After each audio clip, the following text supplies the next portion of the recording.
Are just around the corner from the spring market, which has always typically been the big market. And the kind of markets we have right now, there's different markets out there, right? There are different markets, and what we're seeing right now is actually probably the introduction of an early spring market already.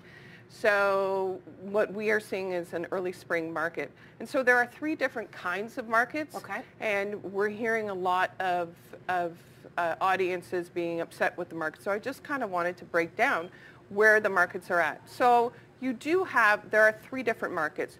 First, you have a balanced market. Yeah. And that's the market that actually everybody loves, including realtors, in the fact that it is literally, there are buyers, there are sellers, and everybody can... There's a nice ebb and flow to it, right? Absolutely. Yeah. And therefore, you buy, you sell, and there's a little more relaxed and yet even keel on the feel of the market. Do we have any of that happening? No, that's not at all. Market. On the opposite end of what we have right now is we could have a buyer's market. And so that's where the sellers are finding that they have a lot of that they don't have a lot of buyers, so that the buyers are controlling what's happening. So essentially a lot of houses for sale on the market, right. And then those buyers, right, get to pick and choose what they want. Absolutely. Not so good for the sellers. No. But that's also not what we have. No. So what we have right now, and despite what maybe social media thinks, right now we have a seller's market, and it's not a market easy on anybody except the sellers, including as a realtor, as a broker owner. So what we have is the fact that we have a lack of inventory, and buyers are going to have to fight and claw their way to get a home. Wow. And so there is a lack of inventory for the amount of buyers that they are at. This is not something, despite what social media sometimes says, this is not something as realtors that we have done or controlled. It's just, it seems to be a market correction. Yeah, so it's not a bubble then, right? This is not something we need to bubble. be worried about. As you say, market correction, meaning this is long overdue. This is where prices for homes should be. We were very flat in Ottawa for a very long time. We weren't even balanced. We were very boring. It was a very flat market. And so what we are seeing is a market correction. And if you think about it, that you could buy a townhome about 3 years ago for $300,000 seems a little low when we have a very strong, viable geographic here in Ottawa. I mean, most of us have we have a low unemployment, and so in a highly educated, we're one of the most educated cities in Canada. Yeah, so by comparison to a lot of other cities and their markets, their real estate markets, our houses have been low for a while, so we're playing catch up essentially. We are playing catch up. So it is a frustrating market.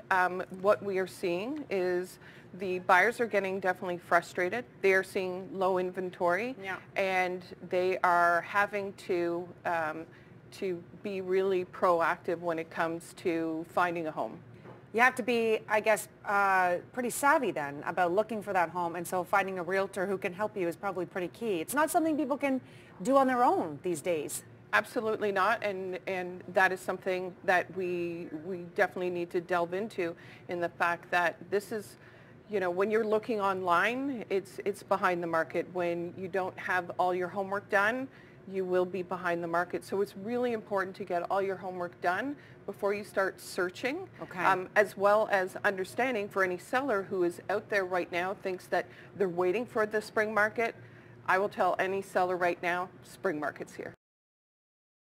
Where we left off before the break, where Colleen said the spring market is here now. So we are February, 12th today, and we are entering a hot market where it is hot. I mean, this is a time where if you're looking to sell your home, some people say to you, oh, Colleen, I want to wait a year or two. It's a big house. I want to wait. No, this is the time if you want to make money off that house, go bigger, or maybe have that money to downgrade and retire or whatnot. This is the time. This is the time. I can't say to anybody, if you are looking to take equity out of your home, I would really strongly suggest that if anybody is out there thinking about selling in a year or two, you might want to give us a call or their realtor a call. because the equity today may be higher. Again, not a bubble. We are not in a bubble, but because of the fact we're in a seller's market, not a balanced market, which is what we expect in a year or two, the fact is that their value may simply lower slightly just because it becomes balanced rather than a seller's market. What's the hottest area of the city right now that everybody wants to live in? I think everywhere is pretty much the core areas are very strong, and then, you go to Orleans and Canada and Stittsville, the inventory is still low. So I think it's not necessarily a geographic, it's more of a price point. So if you're anywhere from literally 200,000 up to about 550, 600, that price point is in a very hot market.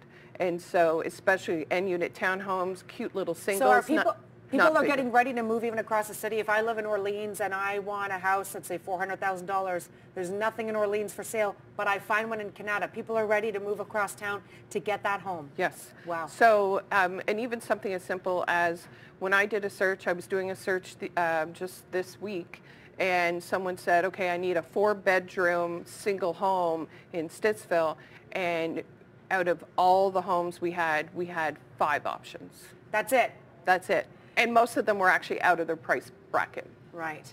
So again, there's not a lot out there. So what do you do? Like, how do you need to be super prepared and ready? Because time is of the essence, right? When you find that house, when that house kind of available that goes up for sale, when your realtor comes to you and says, we've got a house for you, you have to have everything ready, right? Like what? So this is the strongest point that the audience needs to understand, is the fact that we need to be prepared when you are buying a home.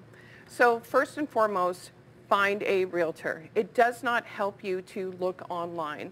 Looking at websites are a good up to a day to up to 2 weeks behind the market. Wow. And so if you find a good, I strongly encourage people to sit down and interview realtors and find someone that's going to be really proactive for them. Because what will happen is that if you find a really good proactive realtor, not only will they set you up on email matches, which is okay, but the fact is that on my particular team and what I know other realtors do is the fact that we find them homes before they hit the market so that we avoid the multiple offer scenario. So then you're one of the first, if not the first, absolutely, to get that offer in. The other thing that they need to do is make sure that their home is ready to sell and that you've done all the homework for your home, that you've done the decluttering, that you have done all the fixes that you need to do, because as we'll talk about later is the fact that your home will need to be ready to sell. The third thing that you need to do is make sure that your financing is in order. Yeah. I want you to sit down with a great mortgage broker or your bank and understand that you need to make sure that you know what you can afford. Right. I don't want you shopping for $600,000 homes and realize that you can't afford that. Understand also that homes right now are going up to $100,000 over asking. So how much should you be giving in leeway? So let's say the bank says we approve you for a $500,000 home, but we know that we're seeing, I mean, you were telling me in commercial break that you sold a house the other day, or you know of a house that was $100,000 over. I mean, that's unbelievable in an area where houses do not sell that for high amounts. So how much more do you allow in that purse? I would say 30 to 50. Okay. You know, 100,000 we're seeing consistently, yet. But that's not the norm. That's not the norm. Okay. I encourage people to hopefully have the 20% down, so that if the home doesn't appraise at the level that they have to buy it at, that they're okay. Yeah. But as long as they know their numbers, I think that's really important. Okay. To understand in the fact that the market is so fast-paced, because in this market we can't put conditions. In this segment, we're going to talk a little bit now about offer time, because this is when the rubber hits the road, right? Like, you've got to have everything lined up, ready to go, and even then, you just don't really know. You know, in the old days, right, you would put an offer on a house, there might be a little discussion with the owner, maybe one other person's interested. Today, it's like the Hunger Games. Yeah, so when putting an offer in on the house, you really have to have all your P's and Q's and lines and dominoes all set up. Okay.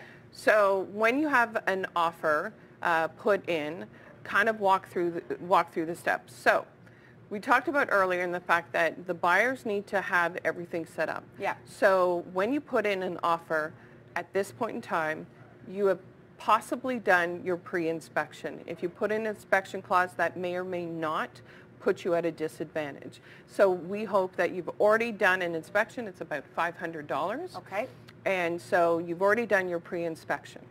The other thing that we hope Why does it put you at a disadvantage if you didn't do it yet? Because the fact is then when you put in an offer and it has clauses that we refer to, we call it page 6. Yeah. When we put in clauses, if you have actual clauses and not a clean offer as we refer to, and then you're only going conditional rather than firm. Okay. And someone else may have a firm offer versus conditional. So that creates a bit of a barrier, right? It does. It's not a clean offer that is, I will give you this, and no questions asked. And I have represented several sellers, one in particular that I can think about in particular, who chose a lower offer, $15,000 lower with a clean offer versus a conditional offer. Wow. So the other thing, so again, you need to have your financing. So you've done your inspection, your financing, you're very good on. You know exactly how much you have been approved of. Yep. And then understand if you're going into a multiple offer scenario, you have one chance and one chance only. Wow. So you get to, so I talk to my clients and call it the cringe factor. Yeah. How much are you willing to pay, Annette, for this house? If you lose this house, right now we're dealing with a $400,000 house. Do you want to pay $410,000? Yep, Colleen, I'm okay. Do you want to pay $420,000? We're still okay. Do you want to pay $425,000? There comes the cringe, right? There comes the cringe. Yeah. Okay, so then we know that maybe we need to go in at $420,000. There is no negotiating most of the time when it comes to multiple offer. And really it's blind, right? You're giving $420,000 thinking you're giving everything you can, but those other 8 offers that are coming in may come in higher, and so just like that you could lose. Absolutely, and we'll never know what the other offers are. We will always discuss with our clients how many offers there are. Are there 4? Are there 8? Are there 30? Wow. And in a certain bracket. And you're seeing that here? We are seeing that. Yeah, we are at a certain price point, usually under the $350,000. We are seeing a lot of offers, again, because of the lack of inventory. Yeah. So again, going back to what we said, that is why your home has to be for sale, be ready for sale. Because if your offer is contingent on your house being on the market, it will not right now sit well. So that's why we encourage everyone to sit down with a realtor. Again, work with a realtor because we will guide you through this process. It is not a time to guide yourself on the own. And make sure that your house is ready, because when you put in that offer. For sale sign up on the lawn already before you go buy another house, or at least like almost there? Almost there. Okay. Because when you put in that offer, it can't be based on you selling your home. It's called a first refusal clause. Okay. And that first refusal clause will guarantee you will lose the home. Wow. Time and time again. So, but understand, in a seller's market, their home will be sold, especially with a great agent. It will go. Yes. All right. Some wonderful information as we start to talk about real estate at this time of year, because as Colleen says, the spring market has arrived. So folks, take all that advice and run with it today. All right. If you have questions for her, you can still contact Colleen at any time. There's all the information on the screen about her team, so give her a call.